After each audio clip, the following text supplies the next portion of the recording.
Conjuring universe का short recap करने वाला हूं। अगर आप द कॉन्जूरिंग यूनिवर्स के फैन हैं तो इस वीडियो को एंड तक जरूर देखना। तो सबसे पहले ये समझना इम्पोर्टेंट है कि कॉन्जूरिंग यूनिवर्स कोई एक सिंगल मूवी सीरीज नहीं बल्कि एक कनेक्टेड स्टोरीज का एक बड़ा हॉरर वेब है। इस यूनिवर्स में अब तक हमें 9 मूवीज देखने को मिल चुकी है जो real life paranormal investigator Ed and Lorraine Warren के केसेस पर बेस्ड है। मूवीज में कुछ डायरेक्ट कॉन्जूरिंग के पार्ट्स हैं और कुछ स्पिन ऑफ्स जो अलग डीमंस या कर्स ऑब्जेक्ट्स पे फोकस करते हैं, लेकिन सब एक ना एक तरीके से कनेक्टेड हैं। मैं इन मूवीज को रिलीज ऑर्डर में नहीं बल्कि स्टोरी टाइमलाइन के अकॉर्डिंग एक्सप्लेन करूंगा ताकि आपको पूरा फ्लो समझ आ जाए। तो चलिए शुरुआत करते हैं द कॉन्जूरिंग यूनिवर्स की। दोस्तों, कॉन्जूरिंग यूनिवर्स की कहानी की शुरुआत होती है 1952 से, जो हमें दिखाई गई थी द नन 2018 मूवी में। स्टोरी रोमानिया के सेंट कार्टा मोनेस्ट्री से स्टार्ट होती है। एक प्रीस्ट डार्क रिचुअल्स और ब्लैक मैजिक की हेल्प से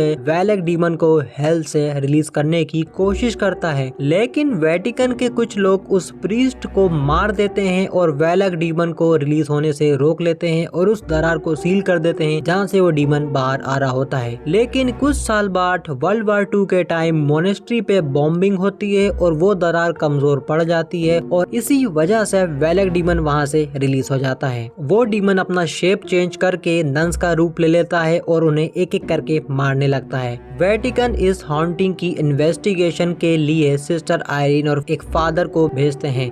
मूवी के एंड में आयरीन क्राइस्ट के ब्लड की मदद से वैलेक को वापस हेल भेज देती है, लेकिन तब तक देर हो चुकी होती है क्योंकि वैलेक ऑलरेडी मॉरिस को पोजेस करके वहां मोनेस्ट्री से निकल जाती है। अब कहानी शिफ्ट होती है 1955 में एंड इस टाइमलाइन में सेट है एनाबेला क्रिएशन मूवी। यहाँ एक डॉल मेकर और उसकी वाइफ अपनी बेटी बी की मौत के बाद उसकी स्पिरिट से मिलने के लिए डार्क रिचुअल्स परफॉर्म करते हैं, लेकिन उनकी दुआ का जवाब एक डेंजरस डीमन देता है, मेल्टस डीमन, जो एनाबेला डॉल को अपना वेसल बना लेता है। कुछ साल बाद ऑर्फन गर्ल्स इस डॉल मेकर के घर रहने आती हैं और डीमन उन्हें एनाबेला डॉल के थ्रू हॉन्ट करता है। एक लड़की जेनिस को वो पोजेस कर लेता है और वहाँ से निकल जाता है और जेनिस को हाइगेंस फैमिली अडॉप्ट कर लेती है और अब उसका नाम हो जाता है एनाबेल हाइगेंस। बड़ी होकर जेनिस एक सैटेनिक कल्ट ज्वाइन कर लेती है। फिर कहानी शिफ्ट होती है 1967 में और इस टाइमलाइन में सेट है एनाबेला 2014 मूवी। यहाँ एक यंग कपल मिया और जॉन को एनाबेला डॉल गिफ्ट में मिलती है एंड कुछ दिन बाद उनके नेबर्स यानी एनाबेला हाइगेंस जो कि जेनिस है और उसका कल्ट बॉयफ्रेंड इनके घर में घुस के इन्हें मारने की कोशिश करते हैं,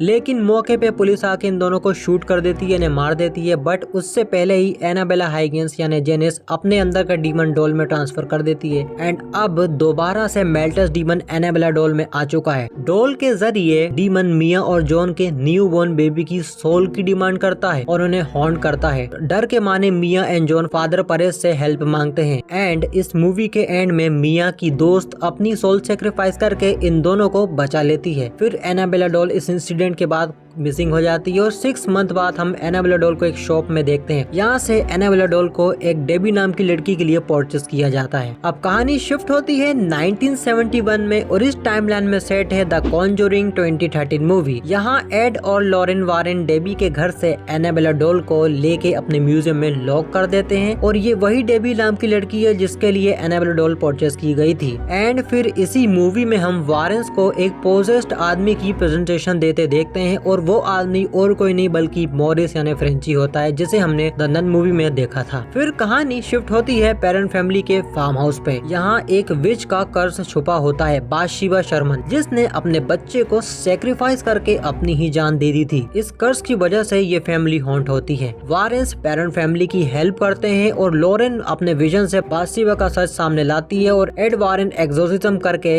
इस कर्ज से छुटकारा दिलाते हैं इस फैमिली को। फिर कहानी शिफ्ट होती है 1972 एनाबेला कम्स होम मूवी में। एक केस के सिलसिले में एड एंड लॉरेन वारेन अपने घर से बाहर जाते हैं और इस मूवी में हमें उनकी बेटी जूडी और उसकी बेबी सिटर देखने को मिलती है जो गलती से एनाबेला डॉल को रिलीज कर देती है, फ्री कर देती है, जिसकी वजह से वारेंस के ओकल्ट म्यूजियम में सारे कर्स ऑब्जेक्ट एक्टिव हो जाते हैं और पूरे घर में हॉन्टिंग फैला देते हैं।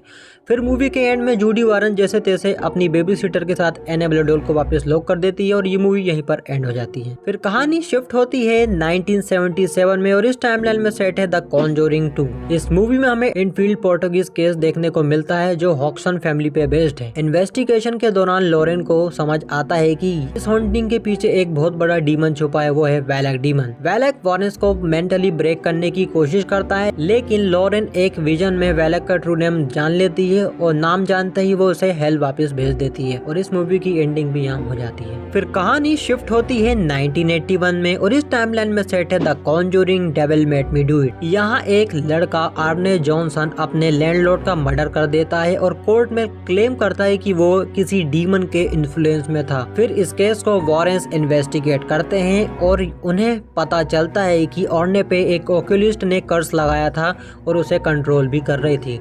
लॉरेन अपने विजन से ओक्यूलिस्ट को ट्रैक करती है और एड और लॉरेन मिलके उस ओक्यूलिस्ट को हरा देते हैं और ये मूवी भी यहीं पर एंड हो जाती है। ये केस हिस्टोरिकल था क्योंकि पहली बार कोर्ट में the devil made me do it नाम का डिफेंस यूज हुआ था। एंड अब कहानी शिफ्ट होती है 1986 में और इस टाइमलाइन में सेट है the conjuring last rites movie, जो हमें 5 सितंबर 2025 को देखने को मिलने वाली है।